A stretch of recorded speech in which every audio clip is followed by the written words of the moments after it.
Bonjour les amis, bienvenue sur Enfants de Christ. J'espère que la semaine a été, vous avez bien fait vos devoirs et vous avez été assidus à l'école. Bon, aujourd'hui, nous allons aborder un nouveau thème, un super thème qui va parler de la confiance et de la foi en Dieu.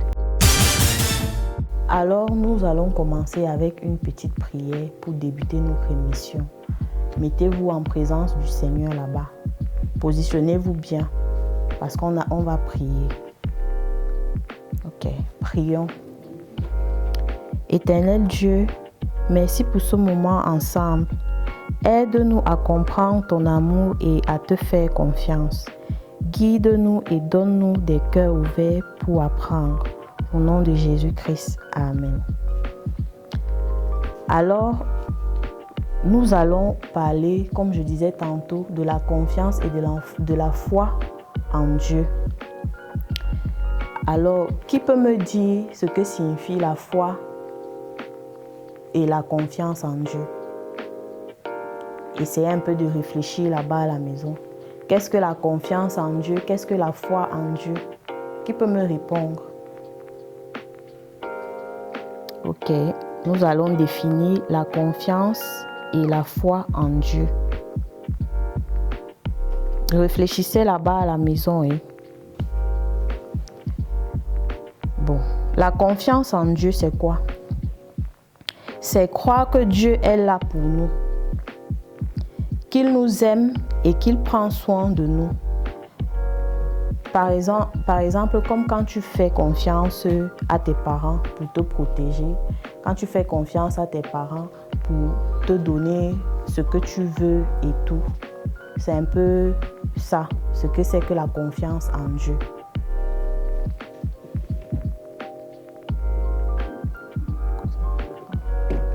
Maintenant, la foi en Dieu, c'est quoi? C'est croire que Dieu est un vrai et qu'il tient ses promesses. Par exemple, quand maman te dit, si tu réussis cette année, je vais t'acheter une tablette. Vous voyez que vous avez foi en vos parents. Vous savez que si vous apprenez vos leçons et qu'en fin d'année, vous réussissez, papa va vous acheter votre tablette. C'est ça aussi la confiance en Dieu. La foi en Dieu. Par exemple aussi, comme quand tu attends un cadeau promis par un ami, tu crois qu'il va te donner. C'est ça la foi en Dieu. Alors vous devez comprendre que Dieu est comme un super-héros qui nous aime et qui nous aide toujours. Je vais vous raconter une petite histoire encore comme d'habitude. Habituez déjà vous avec mes histoires parce que c'est à travers ces histoires-là que vous allez apprendre et retenir aussi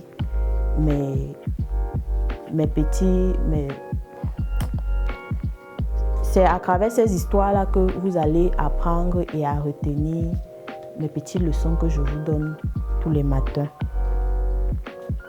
On va parler de l'histoire de Goliath et David et Goliath. Avant de commencer avec l'histoire, nous allons d'abord lire 2 versets bibliques qui nous viennent du livre 1 Samuel. Le premier verset est 1 Samuel 17, du 45e verset au 47e verset. Il est écrit: David déclare sa confiance en Dieu face à Goliath. Mais David dit aux Philistins, tu viens comme moi avec l'épée, la lance et le javelot, et moi je viens contre toi au nom de l'Éternel des armées, le Dieu des groupes d'Israël que tu as insulté. Le deuxième verset, c'est 1 Samuel 17, verset 49. 1 Samuel 17, verset 49. le titre est intitulé « La victoire de David contre Goliath ». Il est écrit: David mit la main dans sa gibecière. Il prit une pierre et la lança avec sa fronde. Il frappa le Philistin au front.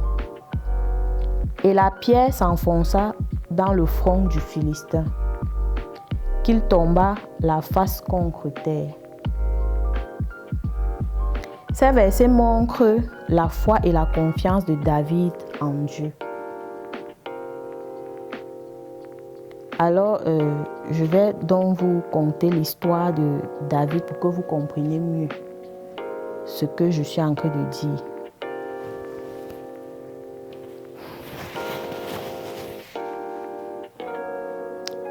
Il était une fois un géant nommé Goliath qui embêtait l'armée d'Israël. Tout le monde avait peur de lui. Donc c'était le genre que quand il y a une guerre, si le Goliath doit aller dans une guerre, peut-être dans un village voisin, tous les habitants de ce village-là auront seulement peur parce qu'ils savent que dès que Goliath arrive quelque part, c'est seulement le massacre. Donc, les nations avaient tellement peur de Goliath que dès que tu prononces même son nom, tout le monde est seulement dépassé. Il va encore venir, il va tuer tout le monde. Il va.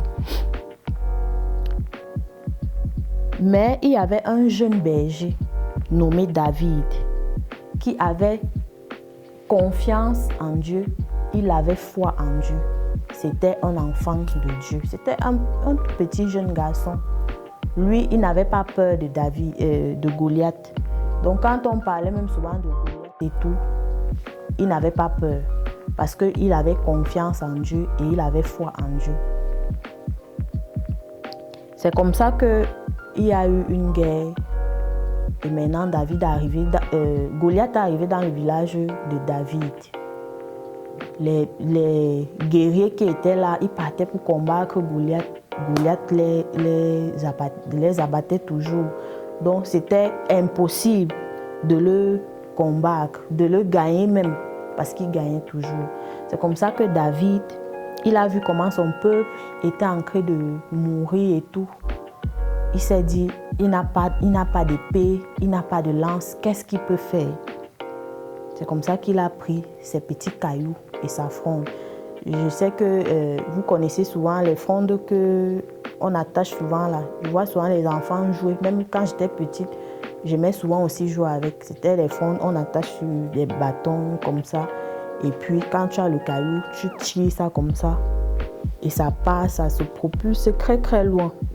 Pour tuer même les oiseaux, on jouait souvent avec.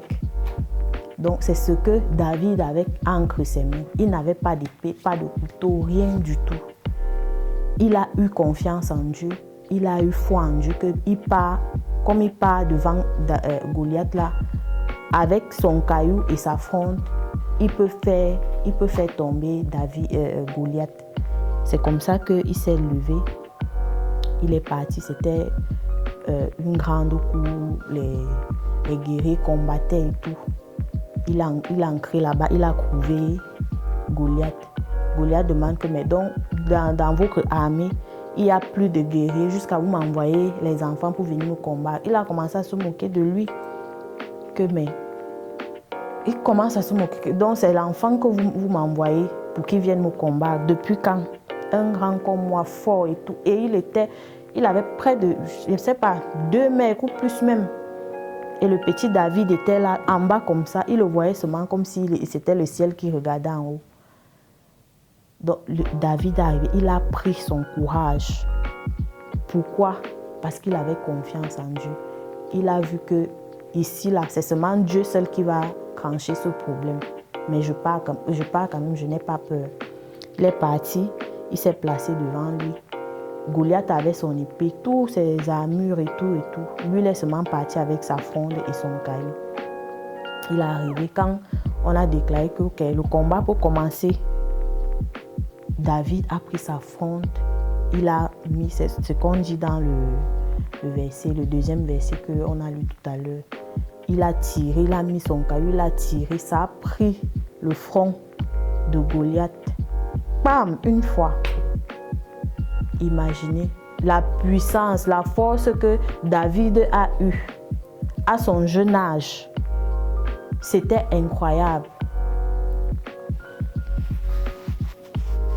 C'était incroyable. Personne ne s'attendait à ça. Mais cette force-là a fait en sorte que quand le caillou a touché le front de Goliath, il est tombé directement. Imaginez quelqu'un, je ne sais pas, imaginez quelqu'un qui a 2 mètres de longueur avec le poids en plus. Imaginez un peu que c'est seulement un petit caillou qui va faire en sorte qu'il tombe directement. Et c'est que dès que tu tombes, le camp adverse a gagné la guerre. Donc ça l'a même mis KO directement. Tout le monde était scandalisé que mais c'est seulement le petit caillou qui a fait en sorte que Goliath tombe. Et personne n'avait jamais pu mettre même le genou de Goliath par terre. Mais David, avec sa fronde et son petit caillou, a pu le faire. Pourquoi? Parce qu'il avait confiance en Dieu. Il avait foi en Dieu. Il savait que même si c'est comment, Dieu va le venir en aide et Dieu va agir. Alors, ce que vous devez retenir de cette histoire, c'est quoi? Dieu regarde le cœur. David était prêt à défendre Dieu, pas pour se montrer, mais parce qu'il aimait Dieu. La confiance en Dieu, c'est contagieux en fait. David a inspiré toute l'armée d'Israël à faire confiance à Dieu. Parce que après ça, les guerriers qui étaient même du village de David, tellement c'était incroyable que c'est seulement le caillou et la fronde qui a pu faire tomber Goliath. Ils sont allés vers David que mais qu'est-ce qui t'a donné ce courage-là et tout. Il leur a dit que c'est parce que j'ai confiance en Dieu, je crois en Dieu, je suis un enfant de Christ. C'est pour cette raison que j'ai eu ce courage-là d'aller affronter l'ennemi. C'est pour cette raison que l'armée s'est alignée avec David pour louer le Seigneur. Ce n'était pas juste un lance-pierre qui a gagné, c'est Dieu qui a sauvé Israël. Le village de David s'appelait Israël. Donc ce n'est pas que parce que David était tellement intelligent ou bien il avait appris à tirer et tout. Non. C'est parce qu'il a eu confiance en Dieu et la victoire est venue de lui. Donc, cette histoire nous montre que même quand on est petit, avec Dieu, on peut faire des grandes choses. Donc, n'ayez pas peur. Il faut apprendre à avoir confiance en Dieu, avoir foi en Dieu dans tout ce que vous faites à la maison. Même si vous êtes confronté à l'école, peut-être par les enfants, vos camarades vous harcèlent à l'école, il y a des voisins, des petits-enfants qui vous mettent mal à l'aise et tout. Si vous avez dit à papa et à maman ou à la maîtresse, elles n'ont pas pu agir, priez Dieu, ayez confiance en Dieu et foi en Dieu que cette situation va changer, qu'il va opérer un miracle pour ce problème. Donc, ayez toujours confiance en Dieu et foi en Dieu.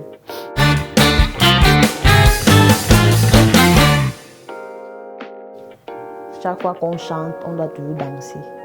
Donc, levez-vous.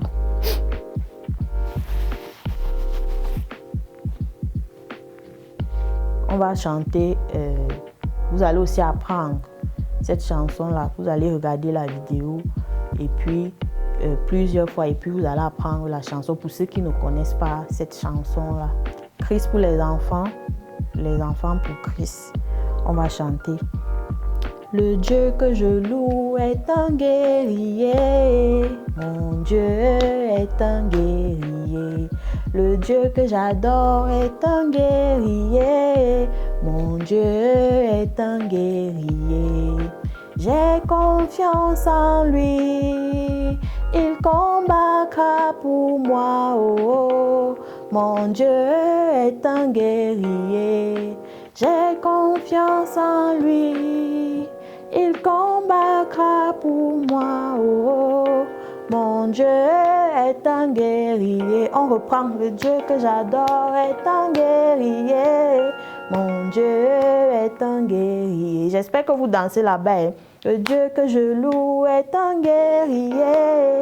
Mon Dieu est un guerrier. J'ai confiance en lui.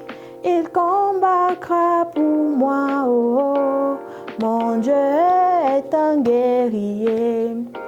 Alors, je vous souhaite une très bonne journée.